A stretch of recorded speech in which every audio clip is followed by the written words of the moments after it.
Good to go? Great. Water.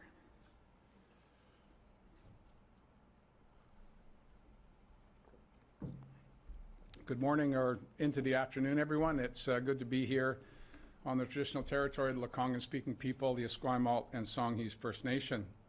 This is just another installment of regular weekly media availabilities for me, but I wanted to, at the beginning, just say a few words about the work we've been doing with the Ukrainian community here in British Columbia, as well as settlement organizations who will be calling upon to assist in the days and weeks ahead as we see potentially thousands and perhaps tens of thousands of Ukrainian citizens arriving here in British Columbia seeking refuge. Earlier this week, I also had a conference call with the premiers across the country to talk about how we can have a coast-to-coast-to-coast response to what will become an emerging refugee crisis in Europe as a result of the invasion by Vladimir Putin of the sovereign state of Ukraine. The consequences are being seen nightly on our televisions. Having an opportunity to speak with the Ukrainian community here in British Columbia today and settlement organizations earlier in the week, we all stand ready to open our hearts and our homes to the refugees who will be coming, but there are challenges, and we were identifying issues around translation, issues around trauma counseling for the children. Women and children are likely to be the bulk of the people coming to British Columbia, and also how we as a government, immigration not a primary responsibility of the province, but of course none of that matters at times of crisis, and we wanted to be clear to the Ukrainian community and to you through the media, to all British Columbians, that there is much that needs to be done, and there are a variety of ways that you can help. We'll be standing up a 1-800 number to take calls because, quite frankly, the modestly sized Ukrainian organizations, whether they be in our major centers or in regional hubs, are overwhelmed by the generosity and good wishes of British Columbians, and we need to manage that. If you don't get a call back, if you don't get a response to your email, it's not because the need isn't there. It's because, quite frankly, the volunteers are overwhelmed. So we ask for patience from the broader public as we put together an infrastructure to accept the benevolence and generosity of British Columbians towards the good people, the courageous and gracious people of Ukraine who are enduring the most unimaginable horrors at a time when we thought that type of activity was behind us. Historic anomalies rather than a present-day threat. And the violence that's being put upon Ukraine by the Russian government is totally unacceptable. I reinforce, I believe, the view of all British Columbians that Vladimir Putin should step down, step back, and get the heck out of the Ukraine. And with that, I'll accept any questions you have through Lindsay. Thank you, Premier. As a reminder to those on the phone line, please press *1 to enter the queue. You're limited to one question and one follow-up.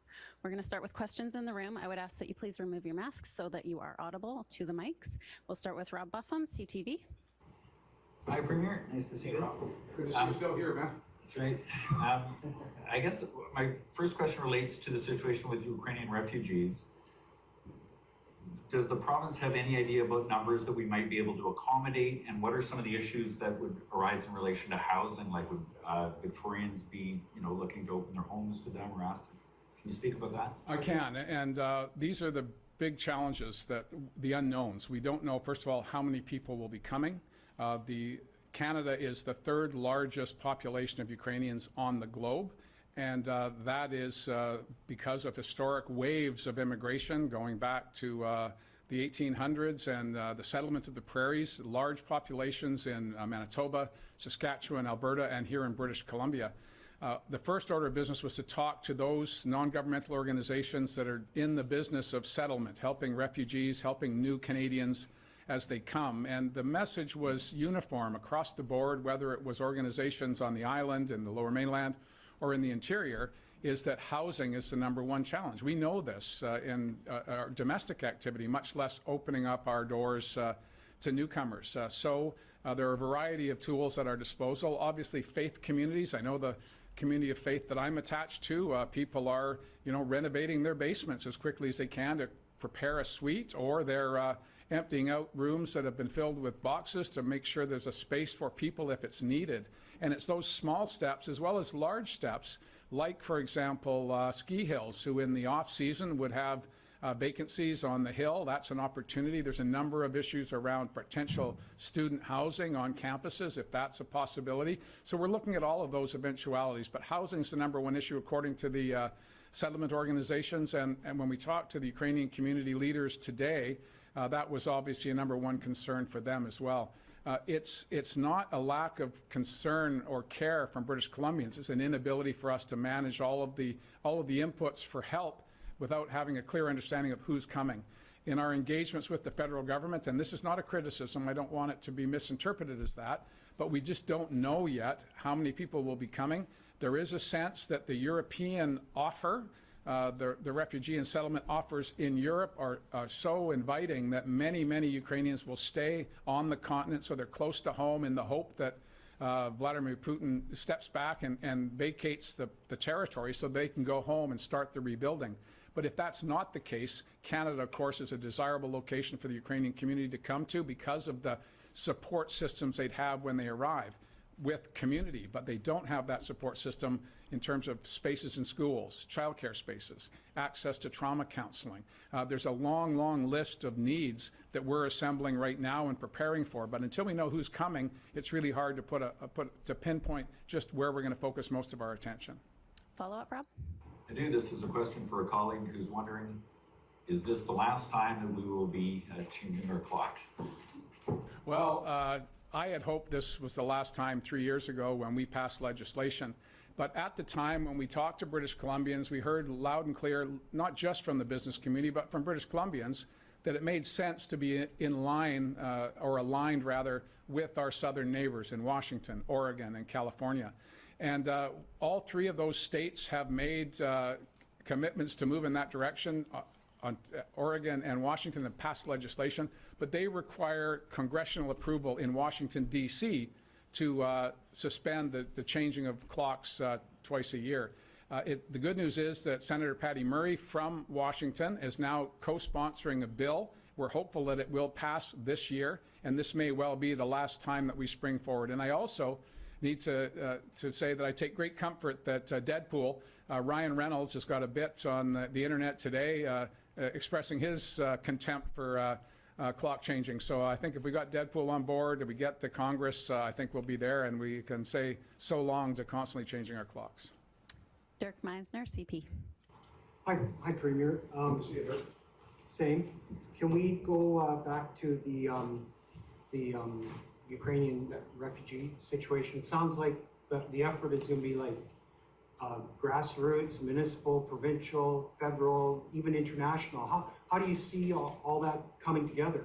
Well, it will be all hands on deck, no question. And the good news is that it seems to me, based on the conversations I've had this week and the evidence of the outpouring of support in British Columbia and in Canada over the past number of weeks, is that we can do this. And if we've learned anything from the pandemic, it's that when we are pressed, when we are pushed into crisis, we hang together, we collaborate, we respond in a positive, collaborative way. And that's what I'm hearing in spades from the settlement community, who are already quite stretched. I think it's important to remind British Columbians that those not-for-profit, non-governmental organizations that get up every day to try and find ways to make life easier for those who are coming to Canada, they are stretched to the max. We've got Syrian refugees still being processed, Afghani refugees, just in the past 2 years, on top of the largest in-migration in BC history, or going back 30 years anyway.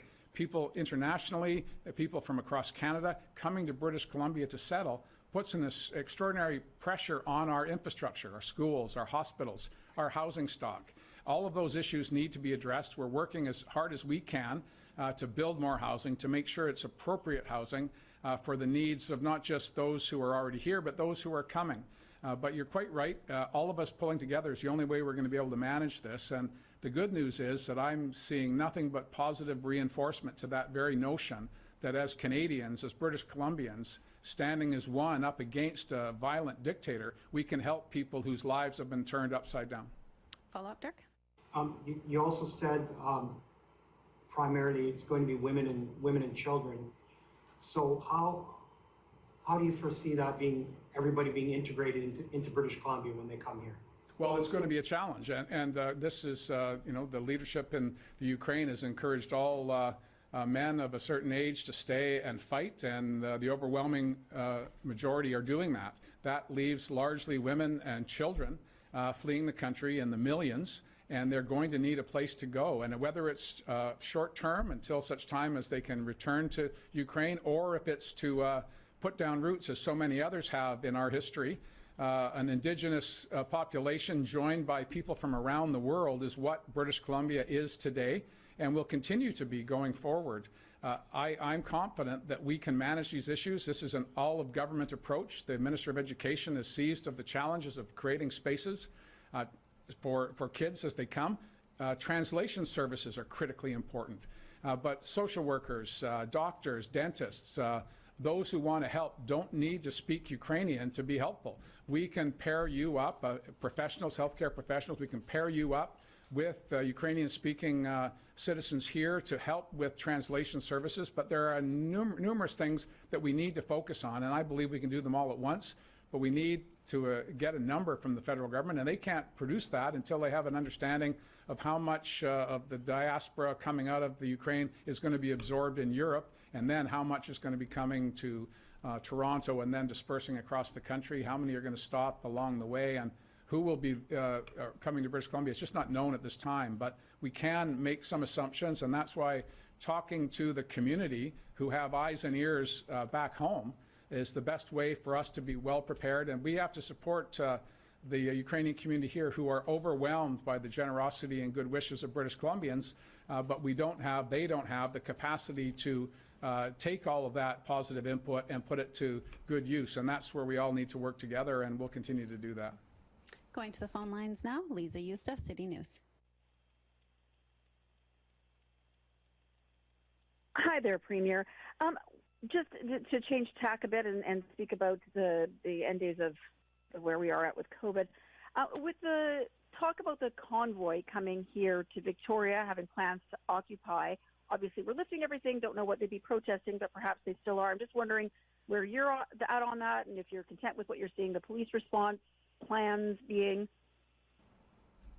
Yeah, well, I know Minister Farnworth, responsible for public safety, is engaged with law enforcement across the province, getting updated on what their expectations are.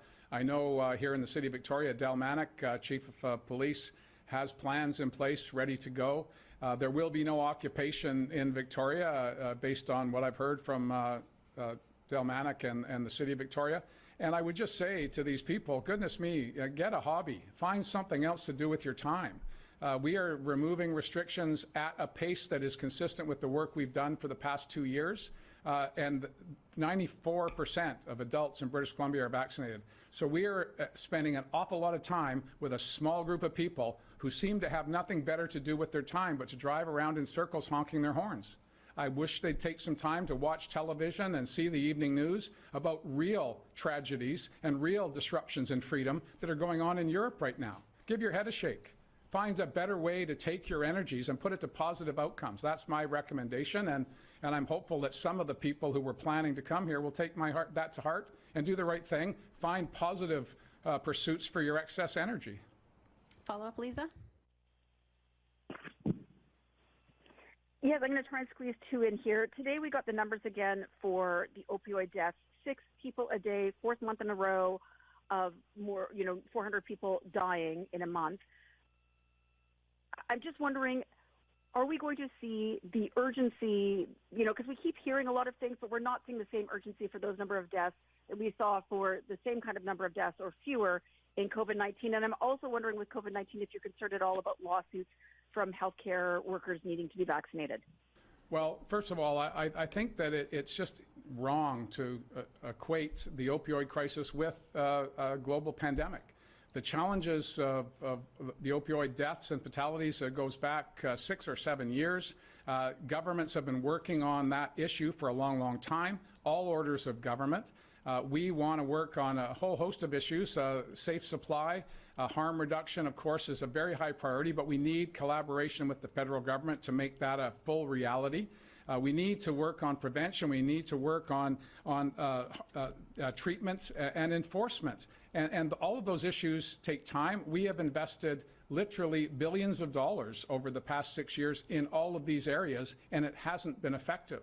And my appeal to the broader community is to, in order for us to truly make progress here, we need to destigmatize drug use. We need to destigmatize mental health issues so that people will come forward and seek advice and seek help and seek counsel rather than being alone, using without wanting to alert their families, their friends, their employers. These are significant challenges that go beyond government policy. They go beyond what we can do as individuals. We need to assure people who are struggling with mental health and addictions that they're not alone and their support will be there for them. We've created more treatment spaces in the past 3 years than existed in the previous 20. These are small and modest steps, and they need to be upped to a significant level. I was pleased to see members of the legislature agreeing that we should stop trying to find partisan advantage in these questions and instead work together, and a standing committee of the legislature will work on that. But politicians gathering to deal with the details is important, but equally important is how the broader community responds to these challenges, and that is, I hope, with compassion, with empathy, and understanding that we need to destigmatize these discussions if we're going to make progress. Next question is from Belle Puri, CBC. Hi there, Premier. I just want to pick up on Lisa's question about the convoy. So, I mean, you're pretty clear on how you feel about it, but what's being done to make sure that it doesn't take hold like a similar one in Ottawa? Well, I think all of us learned lessons from events in Ottawa, and I know law enforcement in Victoria, as well as across the province, is seized of the challenges of people who are set on mayhem, set on not civil and peaceful protest, but disrupting the lives of fellow citizens. And that's not going to be tolerated in British Columbia. It's certainly not going to be tolerated in Victoria, if I understand the direction that law enforcement is going here. So again, my appeal to those who think that there's some benefit to gathering and driving in a circle and making life miserable for people, or camping here at the legislature, you're only disrupting the lives of fellow citizens. We are taking steps to address a public health crisis. You can disagree with us, you can send us letters, you can protest, but then you need to go home. That is how Canadians have historically addressed issues of disagreement. In a democratic society, that's how we need to operate. Occupations and threats of intimidation help no one. And in fact, it does a disservice to those who have valid points of view, who want to make them in the public square and see if they can get support from their fellow citizens. Disrupting the lives of your neighbors, making noise all weekend long, it doesn't help the cause, if there is one, and it certainly doesn't help with tolerance in the community, and we need tolerance now more than ever. Belle, do you have a follow-up? Can you expand on what lessons were learned in Ottawa that could be put to use in Victoria? Well, I think it's pretty self-evident, Belle. I mean, law enforcement now sees what happens when you try to be polite and say, please go home. They were not met with an appropriate response. So instead, after people had dug into sub-zero temperatures, they were escorted off the premises. I know that law enforcement in Victoria, reinforced if necessary, is going to encourage people to make their point and then disperse. That's the normal course of action in civil disobedience, and I don't want to discourage anyone from making their point, but I absolutely want to discourage them from disrupting the lives of their fellow citizens. Your freedom is not greater than anyone else's. And again, turn on the TV, turn on the television, and then maybe you've got something to complain about, but I don't think so. Next question is from Andrew McLeod, the Tyee. Yeah, hi, Premier. Out of Cabinet this week, there was an OIC that sets out BC Hydro's return on equity going out to 2025. Why was that the way to proceed? Well, Minister Ralston brought the issue to Cabinet. It was debated and deliberated upon. This is, in the view of Cabinet, the best way to ensure that we stabilize rates going forward in a way that allows the corporation to meet its obligations without disrupting the lives of individuals or businesses who are depending on a steady supply of clean, green energy that is modestly priced, and at a time of increased costs for gasoline, increased costs for natural gas. we felt it was important, based on the fiscal situation at BC Hydro, to take these steps, and Minister Ralston would be in a better position to explain the details to you. I'm sure he'd be happy to do that. Andrew, do you have a follow-up? Of course, I know he's the minister. I also know you've long taken an interest in these issues. In the past, when you have spoken about it, you've talked about protecting the independence of the BC Utilities Commission. I would ask, has your mind changed on that, and why? Well, no, it hasn't changed, but what is also not changed, Andrew, is the responsibility of the shareholder of BC Hydro, that being the government on behalf of all British Columbians, to ensure that that steps are in place to protect and moderate potential rate increases as they're being contemplated. We're transitioning away from a two-tiered system that was brought in some years ago, never truly embraced by the community. It was seemed arbitrary and costly to some, and savings for others that may not necessarily have understood why it was they were paying less than their neighbors. So this was part about modernizing the tariff structure. And again, you're right, I do have an interest in these issues, but you'll also know that my leadership approach has been to give capable people tasks, ask them to do them, and then allow them to explain them. So I know Bruce will be more than happy to spend some time with you talking about this. Suffice it to say, from my perspective, I want to make sure that tariffs and rates are fair across the board, and that British Columbians can continue to have confidence that their publicly owned electricity utility is working for them. We have time for one more question today. Prabjot Kalan, Omni TV. Thank you so much, Premier. I just want to follow up the Lisa asked the question earlier about the opioid crisis. 6 years continue, and every month we see the deaths are increasing because we are unable to control the illicit drug. And I spoke to the number of people here in Surrey. If we just talk about, there is no culturally sensitive services, how much we need for that. There's only one detox center in 500,000 population in Surrey. So how we can say we are providing the more services, but it is not getting controlled? But because there is no much services actually providing, or there's no much resources for the community or cultural based. That's a very good question, and culturally sensitive delivery of services is an issue right across the board when it comes to seniors, when it comes to addressing stigma around drug use and the opioid crisis. You're absolutely correct, but that really requires the broader community to assist government and service providers in allowing them to better explain to their neighbors and to their family members the consequences of mental health and addictions. And that's not a government responsibility per se. I absolutely hear you, and I'm not abdicating that we need to have more spaces for treatment. We need to have more education in our school system and in the broader community. But we also need to have the broader community embrace the basic principles that we need to talk about these issues as health questions, not as criminal questions, not as a deficiency in character. This is a health crisis that requires a health response. And that means making sure that the supply of drugs for those who need them is as clean as it can be. What we have seen over the past number of years, and has contributed through the pandemic to the increase in fatalities, is the increase of toxicity in the drug supply. Minister Malcolmson can go into great detail about the increase from a modest amount of fentanyl to a 25% fentanyl content in some of the drugs that are being apprehended because of increases in enforcement. And we need to focus on enforcement as well. It's important that the public reminds themselves that there is a group in our society that is preying on vulnerable people at the expense of their lives to profit.